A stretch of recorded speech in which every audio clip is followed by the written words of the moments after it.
Hello and welcome back to the Social Matters podcast. We are three social workers talking about social matters. Hi, I'm Eugene. Hi, I'm Fran. Hi, I'm Nadia. I just realised that I placed a lot of emphasis when I said back. I was like, welcome back. I was like, all right, calm down, Eugene. What are you getting so excited for? But it is exciting because this is the final episode of the season finale. Eugene's been practicing saying that word, haven't you? We've been doing it for 5 or 6 seasons and you guys still rim me. We are rinsing that joke, aren't we? We are. Is it finale? But no, it's always nice to do this final episode of the season and have a bit of a summer break. Yeah, summer break. And hiatus, is that the right word? Yeah, let's go with that. Yeah, hiatus break. And then we were just reflecting on the fact that we're not going to be in the studio for a while, which is sad. Second home away from home. But how are you both? Yeah, I'm not bad. I'm well. I'm excited for the season finale. Do you know what? I was going to say finale because there is a bit of a flair to it, isn't there? Okay, Season finale. Like, I don't know. There's something, but yeah, finale. Finale. I love it how we cussed him for so long and now we're like, I quite like saying finale. Yeah, similar. Got the kind of finale energy, but it always feels a bit as you said, really enjoyed this season in the studio. Yes. A nice little bit of change. Also, I should say, so obviously everyone knows that we record before time and this episode's going to be released when the football season's over. So I just brought... What's happening here? You're tempting What's happening? You're tempting fate. I'm not tempting fate because I can edit it out if it doesn't go well. But yes, champions. And if it's not the case, then I'll be like, I'm just going to put this bit in. Oh man, we did so well. I'm not sure we could do better next season. Okay, so Okay, all right. Anyway, so we're talking about coming to the end, and we're talking about just thinking about a lot of the topics that we've talked about this season. And obviously, everyone knows we talk about social issues and social matters. But today, we wanted to kind of have a conversation about difference, really. And as we go on, we'll kind of explain what that means to us. But just thinking about what we do in the podcast, what we have done as social workers and as family therapists and coaches and comedians, and how difference is introduced in order to kind of make a change in hopefully a good way in people's lives and in society. So that was basically going to be the crux of our conversation today. But as we like to do, start with a definition. What do we understand from the word difference or the notion of difference, Neds? Yeah, so in sort of systemic spaces, the idea of news of difference is something that kind of we become very curious in. And that was introduced by Gregory Bateson, who was an anthropologist, and he studied ecological systems and recognized the importance of how making a change in one part of the system impacts another part of the system, but also introduced this idea of news of difference. So being interested in trying to gather information in order to find out about a difference that the hope is it would make a bigger difference. So, for example, in terms of social workspaces, if there's a young person who's kind of the narrative is that they're naughty, maybe we might be curious about finding out about other spaces where that young person isn't naughty, and then be curious about what is the difference about that context that means that that person's not naughty, that we might be able to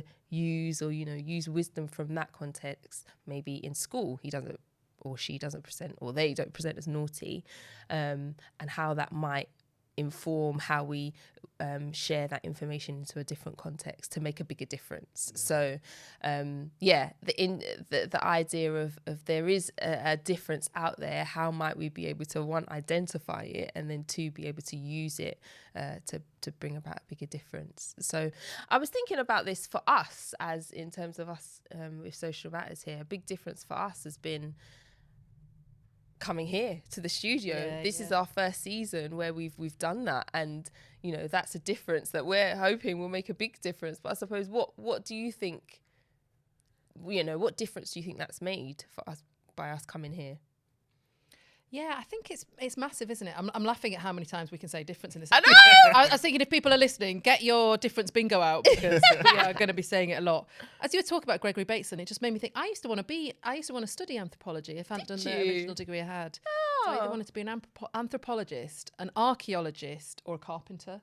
Oh, They were my 3 trades. So I was expecting another A. I know. Decoration, But Oh. with an ist on the end. yeah. But I actually thought you were going to say I wanted to be Gregory Bates, and I was like, come on, Fran. that is a very niche, geeky. I mean, I know I'm a bit of a geek, but like, oh, when I grow up, I want to be Gregory Bateson. But thank you, as always, Nadie, for your like systemic wizardry definition. But yeah, thinking about your question in the studio, I suppose it was originally thinking about like how we can kind of get out there and kind of introduce difference to our podcast and moving it, I guess, keeping up with the times, and getting our kind of faces out there and, opening up the conversation in a different way. So I think one was about us being open to that. And I guess there has been a journey to sort of get there with the podcast, hasn't there? But in terms of the difference it's made, I think it's really nice actually just to be together in that space, because I think COVID, again, is an interesting imposed difference where it moved to things being online. And I think that, helped in terms of, I guess, just time and efficiency, but actually what, you're sometimes losing in terms of that connection. So, I think it's kind of given us that opportunity to kind of broaden our reach through different kind of modes and mediums and given more work for you with video editing. So you have basically extended your skills. So he's now like video editor, like audio, the lot. But no, I think it's been massive. What about you, Huge? I appreciate your willingness to allow me to learn new skills. You know how much I love learning stuff. You're like, oh, thanks, Spencer. But the thing is, I still have to edit the audio as well because the audio goes onto the Spotify and those platforms, so it's double. Anyway, Do you want to talk about it? No. It's the difference that makes the difference, guys. But it's just listening to you speak, Fran, just and thinking about just your definition, Nads, and how difference kind of create difference in different places. Difference bingo. But linking coming to the studio and that connectivity, and you mentioned pre-COVID, because I was talking to somebody yesterday or recently about just how much the world and people have shifted pre and post COVID. For example, video calls. I can count the amount of time I made the video calls on my hand before COVID. Like, it wouldn't seem normal to like just make a video call unless it was maybe somebody who lived abroad and I hadn't seen for ages. But now, like when I'm calling my siblings or close friends, it feels normal to immediately go to the video call, and same with online. And there's a benefit of that with regards to connectivity, but there's also a danger because from my perspective, we forget the importance of being together. And just echoing your point, how to what I'll call together conversations, I think it creates something different. And I feel our conversations this season, when it's been the three of us, have hopefully been really helpful to people, but been really helpful to me when I'm thinking about feeling inspired, feeling energized to lean into our modern day activism, to kind of through our conversations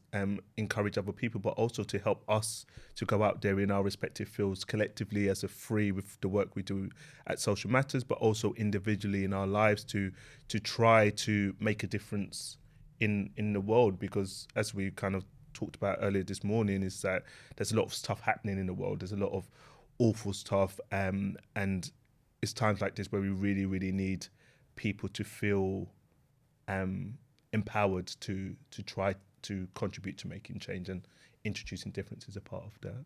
Yeah. And I think it's interesting with difference.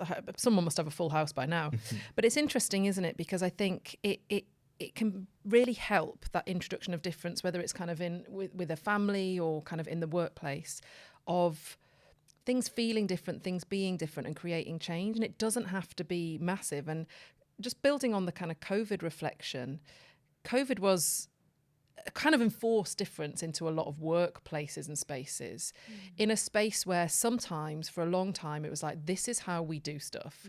Computer says no, you know, your working hours are 9 till 5, you come into an office, and actually it opened up a space for like, oh, things can be done in a different way. There can be more flexible working that can be more kind of accommodating and accessible to different people.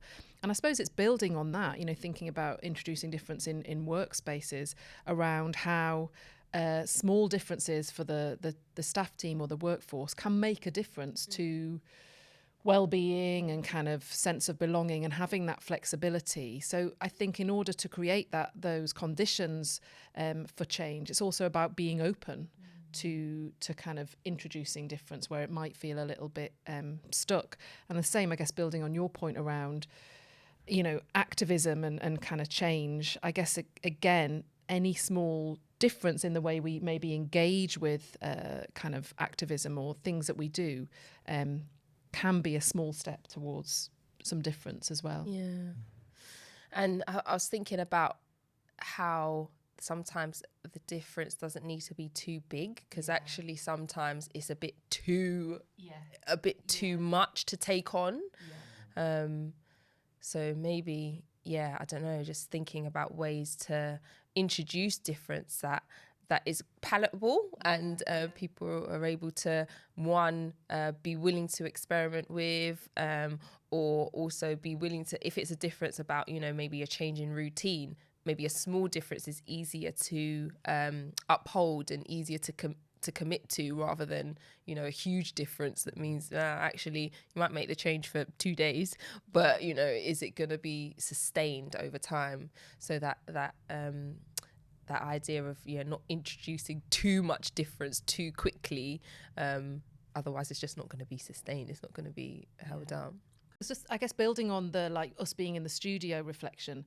Imagine if we booked the studio in season 1. Yeah. What a waste, Oh God! what a waste of money. We were basically in Euge's back room. Yeah. We might as well have just had like pretend mic. We didn't know what was going on. So I guess just building on that reflection, how it's kind of slowly built there in terms of our use of kind of social media and those things until we've got into the studio as well. Yeah, definitely, and connecting it with people and people listening. I like that idea of what you said, Naz, around too much too soon can be too difficult. And I think you've said it before. Someone said it before on this podcast. One of you two, maybe it was me. I don't know. But that idea of like, okay, if you want to run a marathon, your first run is not going to be 20 miles. No. It ain't. Yeah. And that idea of like couch to 5K, Yeah. walking and because I feel that. And it happens a lot with social work and any work that is facing people and trying to help create a difference in people's lives.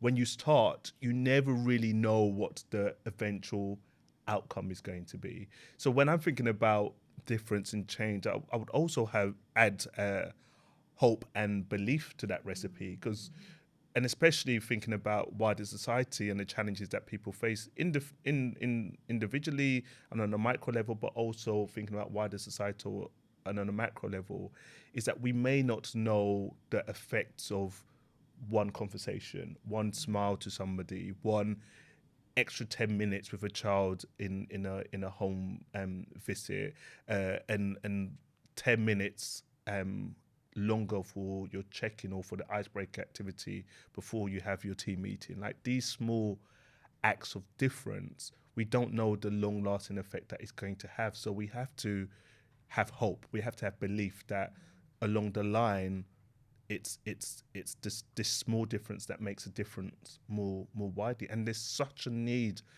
I think, for people to lean into your modern day activism now, because I think we need it more than any time now. And I'm just hark back to our ancestors who were at the forefront of creating significant moments of change in history.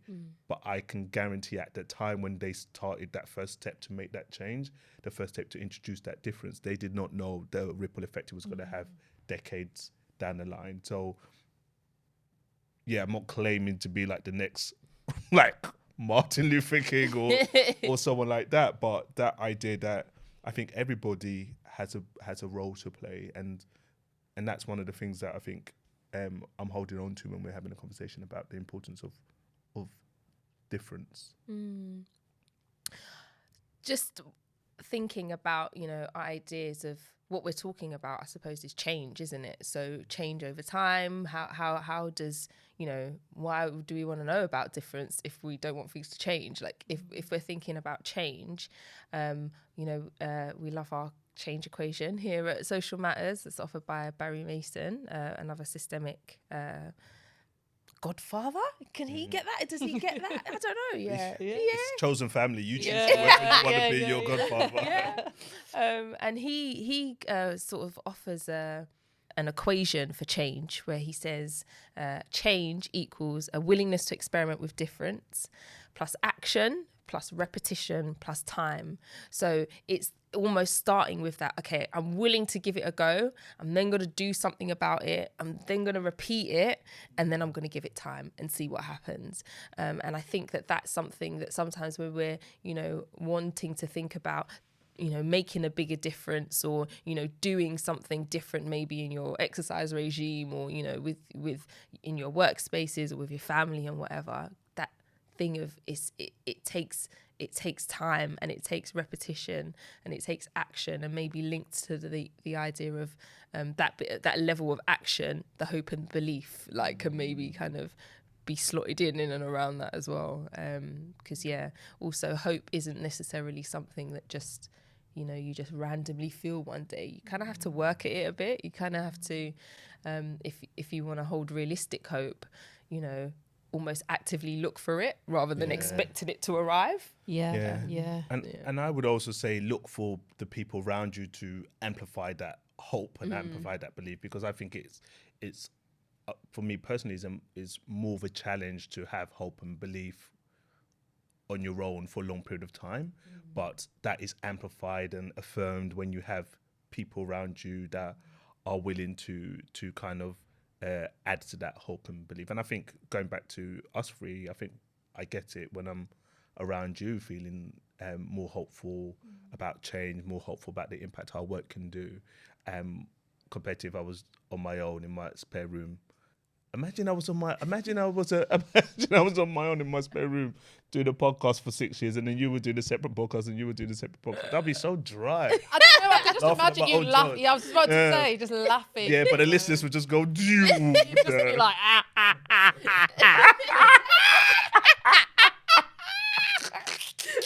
just for like every week. You just do like your variety of laughs coming at you. But no, like building on what both of you were saying, the best laugh in the world, about, like how open someone is to kind of introducing difference, and then thinking reflexively about one's relationship to change.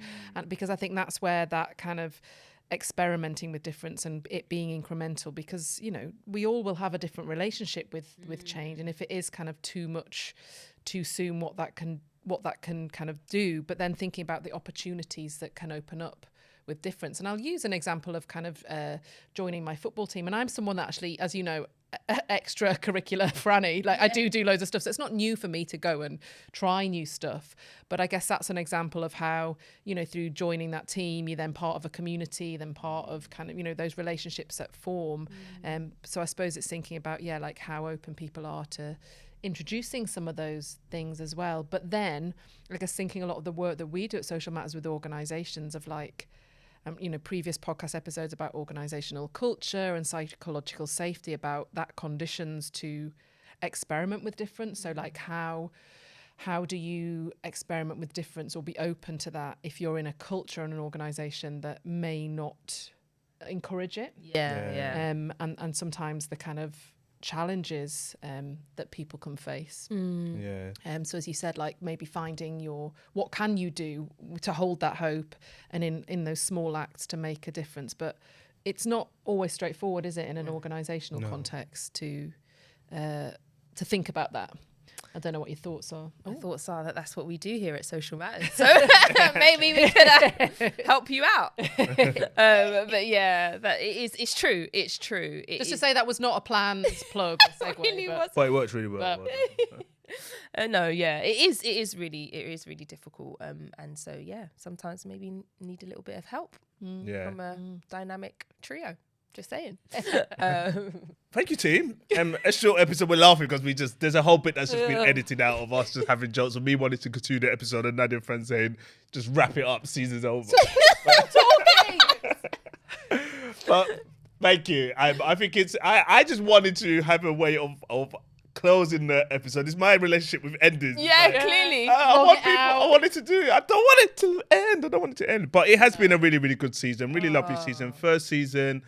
Back in the studio. We've had some really, really great guests and appreciate them coming on. But we want to come back, have a bit of a break, and come back in the autumn with some new exciting conversations. Yeah, for Cheers, sure. it. Cheers. Cheers. Seasons. Oh, don't wait. 3 cheers in the middle. Season 6. Over and out. It's a wrap.